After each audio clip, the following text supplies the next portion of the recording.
Hello बच्चों, स्वागत है आप सभी का हमारा YouTube channel extra score digital पर। बच्चों, हम लोग क्लास 12th में ऑब्जेक्टिव फिजिक्स बिहार बोर्ड के लिए हम लोग फिजिक्स के कुछ इंपॉर्टेंट क्वेश्चंस की सीरीज लेकर के आए हुए हैं, जिसके ऊपर डेली रात को 8 बजे मैं लाइव आता हूं अपने यूट्यूब चैनल पर। तो बच्चों, आप लोग हमारे साथ ऐसे ही बने रहिए और अपने प्रिपरेशन को जारी रखिए। हम हिंदी मीडियम और इंग्लिश मीडियम दोनों स्टूडेंट्स को एक साथ कवर करने की कोशिश करते हैं हमारे वीडियो के माध्यम से। तो बच्चों, आज हमारा जो टॉपिक ऑफ डिस्कशन है, जिसके ऊपर हम लोग ऑब्जेक्टिव क्वेश्चंस लेकर के आने वाले हैं, जिसके ऊपर डिस्कशन होने वाला है आज के क्लास में, वो टॉपिक है इलेक्ट्रिक डायपोल यानी विद्युत द्विध्रुव। तो चलिए बच्चों, लेते हैं आज का हम लोग पहला सवाल। पहला सवाल है SI unit of electric dipole moment is, यानी विद्युत द्विध्रुव आघूर्ण का एसआई मात्रक है। बहुत ही आसान सवाल है और ऐसा सवाल बिहार बोर्ड में बार बार पूछा जाता है। तो इलेक्ट्रिक डायपोल मोमेंट जो है, सबसे पहले ये जान लीजिए कि इसको डिनोट करते हैं पी वेक्टर से। किससे? पी वेक्टर से। और इसका फॉर्मूला होता है Q, यानी कोई भी चार्ज ले लीजिए डायपोल का, है ना, उसका मैग्नीट्यूड और उन दोनों चार्ज के बीच का डिस्टेंस, यानी Q इंटू 2L। यानी ये देख लीजिए कि अगर ये चार्ज माइनस Q है और अगर ये चार्ज प्लस Q है, तो ये एक विद्युत द्विध्रुव बना रहा है, यानी ये एक इलेक्ट्रिक डायपोल फॉर्म कर रहा है। एक्चुअल में दोनों के बीच का डिस्टेंस बहुत ही कम होता है, बट मैं समझाने के लिए इतना दिखा रहा हूं। और इन दोनों के बीच के सेपरेशन को हम लोग डिनोट करते हैं 2L से। और जो इलेक्ट्रिक डायपोल मोमेंट होता है, उसका डायरेक्शन होता है नेगेटिव चार्ज से पॉजिटिव चार्ज के तरफ। ध्यान दीजिए, ये सभी क्वेश्चंस जो है ऑब्जेक्टिव में बन सकते हैं। लेकिन हमसे यहां पूछा है एसआई मात्रक। तो एसआई मात्रक इलेक्ट्रिक डायपोल मोमेंट के लिए जब जाएंगे तो ये देखिए क्यू यानी चार्ज का एसआई मात्रक क्या होता है? कूलॉम, है ना। और एल यानी लेंथ यानी डिस्टेंस, इसका एसआई मात्रक क्या हो जाएगा? कूलॉम, यानी डिस्टेंस का एसआई मीटर होगा मीटर, यानी ये हो जाएगा Coulomb metre. Q into 2L यानी हो जाएगा कूलॉम मीटर। तो इसका ऑप्शन आपके सामने दिख गया होगा, ऑप्शन सी इसका करेक्ट आंसर है। चलिए लेते हैं अगला सवाल। अगला सवाल है क्वेश्चन नंबर 2। क्वेश्चन नंबर 2 में दिया हुआ है the dimensional formula for electric dipole moment is, यानी विद्युत द्विध्रुव आघूर्ण का विमीय सूत्र है। कौन सा सूत्र? विमीय सूत्र। तो जब भी बच्चों आपको विमीय सूत्र निकालना हो, आप ध्यान दीजिए कि आपको बेसिक फॉर्मूला आना चाहिए। तो इलेक्ट्रिक डायपोल मोमेंट को अभी मैंने आपको बताया, रिवीजन कर लीजिए कि इसका फॉर्मूला होता है Q into 2L vector. Okay, अब देखिए Q क्या है? हमारा चार्ज है, इलेक्ट्रिक चार्ज है। L क्या है? डिस्टेंस। Q का डायमेंशन क्या होता है सर? Q का डायमेंशन होता है A इंटू टी, है ना। और L का डायमेंशन तो L ही हो जाएगा, यानी P का डायमेंशनल फॉर्मूला क्या हो जाएगा? तो डायमेंशनल फॉर्मूला हो जाएगा, हम लिख सकते हैं sir M0 L1 T1 A⁻1। ठीक है, तो ये हमारा डायमेंशनल फॉर्मूला हो जाएगा इलेक्ट्रिक डायपोल मोमेंट के लिए। तो बहुत ही आसान है विद्युत द्विध्रुव आघूर्ण का विमीय सूत्र निकालना, क्योंकि बच्चों अगर आपको बेसिक फॉर्मूला पता है तो आप विमीय सूत्र आसानी से कैलकुलेट कर सकते हैं। तो आप कह सकते हैं कि आपके सामने आंसर आ चुका है, और आंसर कौन सा सही है? ऑप्शन ए करेक्ट आंसर हो जाएगा। चलिए लेते हैं, बढ़ते हैं अगला सवाल की तरफ। देखिए अगला सवाल क्या कह रहा है। अगला सवाल कह रहा है total charge on electric dipole is, यानी हमसे पूछा है विद्युत द्विध्रुव पर कुल आवेश होता है। तो ध्यान से देखिए, पहले विद्युत द्विध्रुव किसको कहते हैं? विद्युत द्विध्रुव होता है combination of two equal and opposite charges placed at some separation, यानी किसी दूरी पर दो समान और विपरीत प्रकृति के आवेश को जब रखा जाता है तो उसको हम लोग क्या बोलते हैं? विद्युत द्विध्रुव बोलते हैं। तो ये हमारा विद्युत द्विध्रुव हो गया। अब इस विद्युत द्विध्रुव में अगर हम लोग टोटल चार्ज की बात करें, टोटल चार्ज की बात करें तो ये क्या हो जाएगा, ये हो जाएगा sir minus Q and plus Q, ये दोनों एक दूसरे को कैंसिल कर देगा और आंसर हो जाएगा 0। तो किसी भी विद्युत द्विध्रुव पर जो कुल आवेश होता है वो कितना होता है, 0, यानी ऑप्शन डी इसका करेक्ट आंसर हो जाएगा। चलिए बढ़ते हैं, लेते हैं अगला सवाल।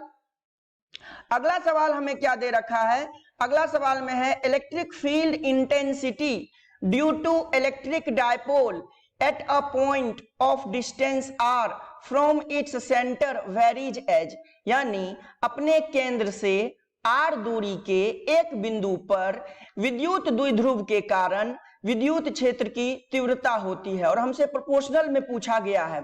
तो ध्यान रखिए बच्चों, इस केस में आपको ध्यान रखना है कि किसी भी विद्युत द्विध्रुव के कारण यानी इलेक्ट्रिक डायपोल के कारण, यानी ये हमारा अगर इलेक्ट्रिक डायपोल है और ये मान लीजिए हमारा माइनस क्यू चार्ज है और ये हमारा प्लस क्यू चार्ज है और ये दोनों एक डायपोल फॉर्म कर रहे हैं, तो इसका सेंटर यानी O यहां से आर दूरी पर, यहां से आर दूरी पर अगर हमारा कोई पॉइंट P है, यहां से आर दूरी पर अगर हमारा कोई पॉइंट P है, तो इस विद्युत द्विध्रुव की वजह से जो इलेक्ट्रिक फील्ड होता है, जो विद्युत क्षेत्र की तीव्रता होती है P पॉइंट पे, वो प्रोपोर्शनल होता है 1/r³ के, यानी इसको हम लिख सकते हैं डायरेक्टली प्रोपोर्शनल r⁻³ r⁻³ तो हमारा आंसर कौन सा हो जाएगा, आपके सामने है ऑप्शन डी, यानी 4 का आंसर हो जाएगा ऑप्शन डी। ओके, चलिए बच्चों लेते हैं अगला सवाल। अगला सवाल है, अच्छा सवाल है, द टॉर्क, क्वेश्चन में क्या रखा है, the torque acting on a dipole of dipole moment P in an electric field is. Okay, तो हमारे पास हिंदी में क्वेश्चन को पढ़ लेते हैं। किसी विद्युत क्षेत्र में एक विद्युत द्विध्रुव पर लगने वाला बल आघूर्ण है। तो मान लीजिए ये हमारा विद्युत क्षेत्र है, ठीक है, समझिए ऑब्जेक्टिव क्वेश्चंस को समझ के अगर आप बनाइएगा तो आपका कॉन्सेप्ट अच्छा हो जाएगा और गलती नहीं होगा। तो ये हमारा विद्युत क्षेत्र हो गया जिसको हम लोग ई वेक्टर से डिनोट करेंगे। ओके, और मान लीजिए कि ये हमारा डायपोल मोमेंट है, ये हमारा क्या है, इलेक्ट्रिक डायपोल मोमेंट, जिसको हम लोग पी वेक्टर से डिनोट करते हैं। तो डायपोल मोमेंट को जब हम लोग, किसी डायपोल को जब हम लोग इलेक्ट्रिक फील्ड रीजन में रखते हैं, तो जो इसके ऊपर बल आघूर्ण यानी टॉर्क लगता है उसको हम लोग लिखते हैं, टॉर्क को P×E, क्या लिखते हैं, P×E। तो देख लीजिए आपके पास ऑप्शंस दिख गया होगा, ऑप्शन कौन सा होगा, ऑप्शन बी इसका करेक्ट आंसर हो जाएगा। ओके बच्चों, चलिए लेते हैं अगला सवाल। अगला सवाल क्या कह रहा है, the potential energy of electric dipole of dipole moment P vector in an electric field E vector is, यानी किसी विद्युत क्षेत्र E में एक विद्युत द्विध्रुव P पर कुल विद्युत स्थितिज ऊर्जा है। इस बार हमसे कोई और चीज पूछा है, हमसे पूछा है पोटेंशियल एनर्जी, यानी विद्युत स्थितिज ऊर्जा, इलेक्ट्रिक पोटेंशियल एनर्जी, जिसको हम लोग किससे डिनोट करते हैं, U से डिनोट करते हैं।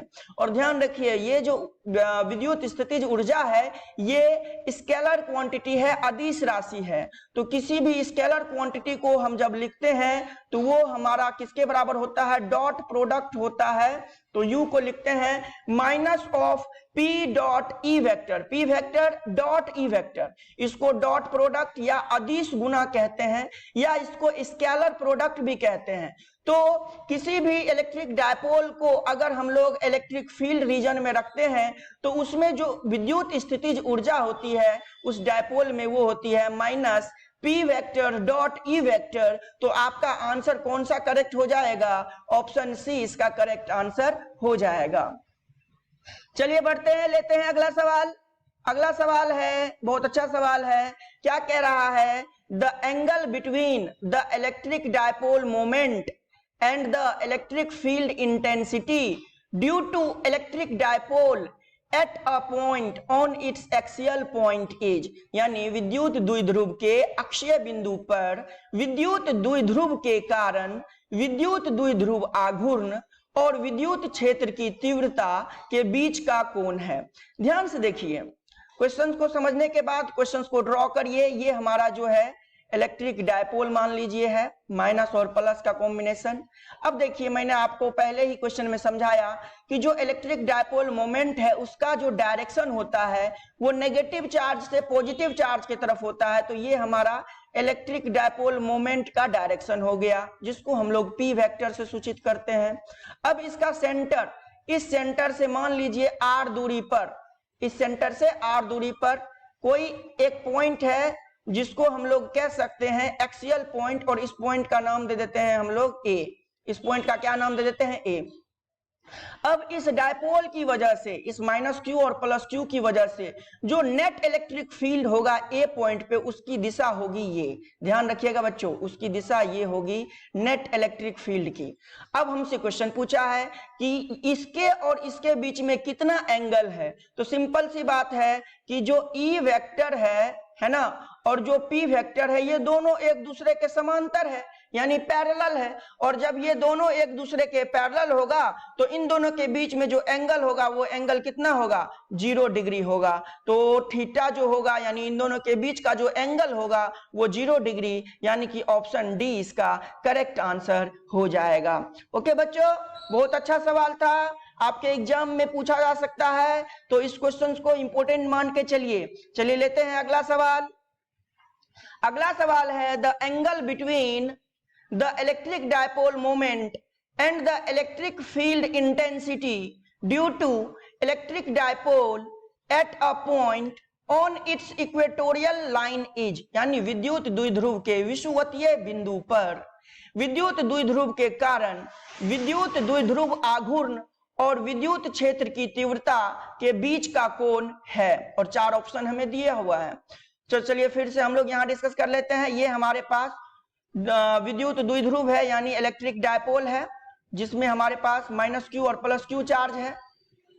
अब जो हमारा पॉइंट है वो इक्वेटोरियल पॉइंट है। इक्वेटोरियल पॉइंट हम लोग इस पॉइंट को कहते हैं। ओके, तो ये पॉइंट हमारा ए है, जो इसके सेंटर से कितने दूरी पर है? आर दूरी पर है। ओके, और इन दोनों के बीच के डिस्टेंस को अपन ले सकते हैं कितना? 2l ले सकते हैं, और ये हमारा सेंटर को हम लोग ओ लेते हैं। ओके, अब ध्यान से देखिए, सबसे पहले आप ये जान लीजिए कि जो इलेक्ट्रिक डायपोल मोमेंट है, यानी माइनस क्यू और प्लस क्यू, इनके लिए जो इलेक्ट्रिक डायपोल मोमेंट है उसका जो डायरेक्शन होगा वो किधर होगा? तो अभी मैंने बताया उसका जो डायरेक्शन होता है नेगेटिव चार्ज से पॉजिटिव चार्ज की तरफ होता है, यानी ये हो गया सर इलेक्ट्रिक डायपोल मोमेंट का डायरेक्शन। ओके, अब ए पॉइंट पे जो नेट इलेक्ट्रिक फील्ड होगा उसका डायरेक्शन किधर होगा? तो उसका डायरेक्शन होता है इधर। ठीक है, इसको हम लोग डेरिवेशन से कैलकुलेट करते हैं। तो नेट इलेक्ट्रिक फील्ड का डायरेक्शन इधर हो गया।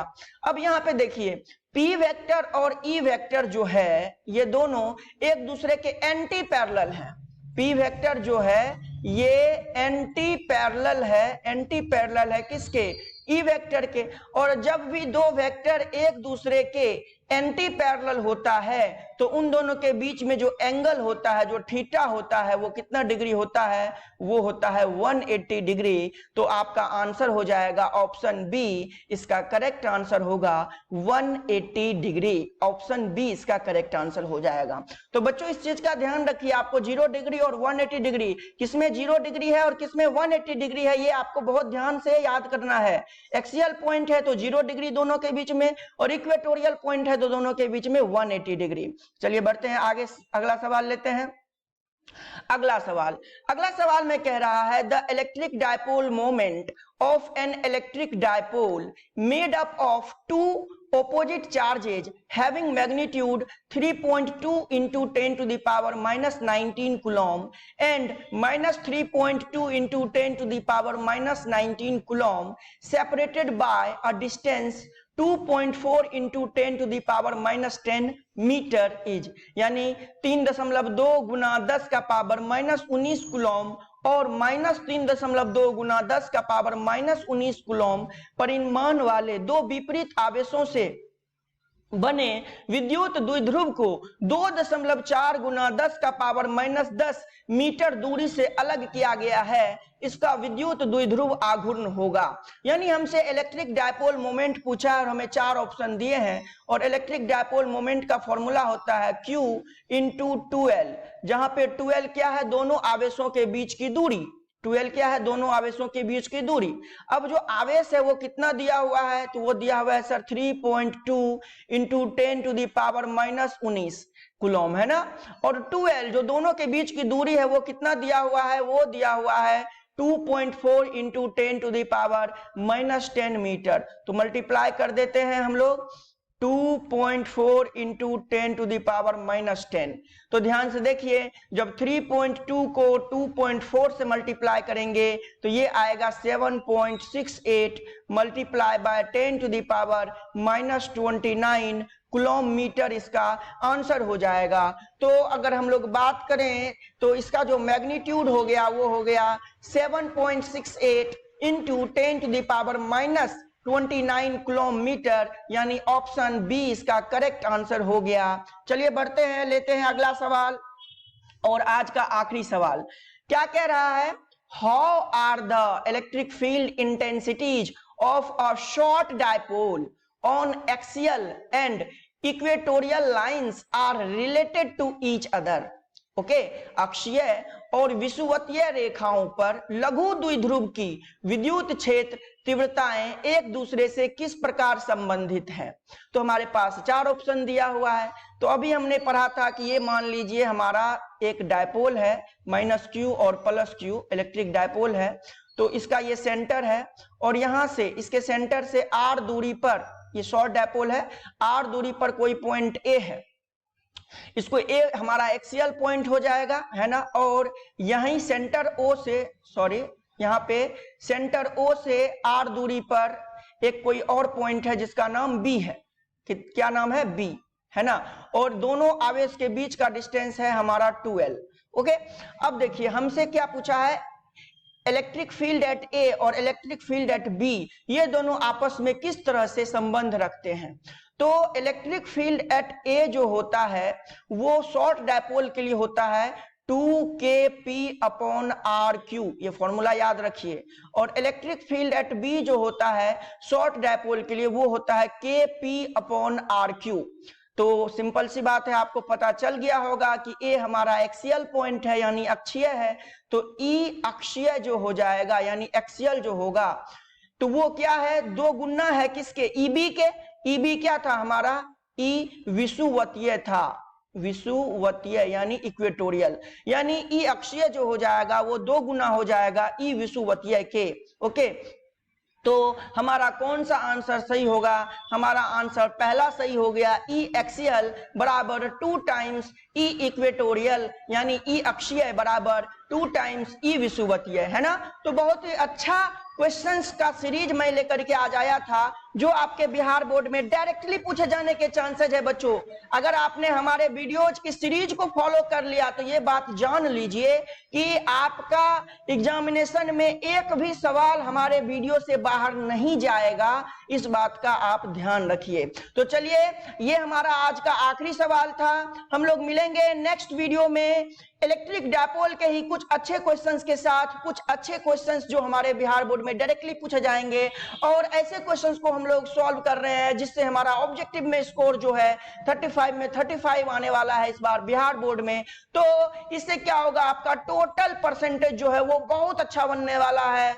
एटलीस्ट फिजिक्स में बहुत अच्छा परसेंटेज आपका हो जाएगा, बहुत अच्छा मार्क्स आप ऑब्टेन करेंगे। तो बच्चों, इन्हीं शुभकामनाओं के साथ मैं आज की क्लास को खत्म करता हूं। थैंक यू सो मच, आप हमारे साथ बने रहिए हमारे YouTube channel extra score digital पर। और जितने भी न्यू व्यूअर्स आज हमारे चैनल पे आए हैं वो हमारे चैनल को सब्सक्राइब कर लीजिए और बेल आइकन प्रेस कर लीजिए, जिससे हमारे सभी वीडियोज का नोटिफिकेशन मिल जाएगा। तो हम डेली रात को लाइव मिलते हैं 8 बजे। तो आप सभी 8 बजे लाइव हमें ज्वाइन करिए, क्योंकि उस समय हम आपको कमेंट बॉक्स में हम जो है आपके डाउट्स को भी सॉल्व कर रहे होते हैं। तो चलिए बच्चों, इसी के साथ आज की क्लास खत्म करते हैं। Thank you so much, wish you all the best.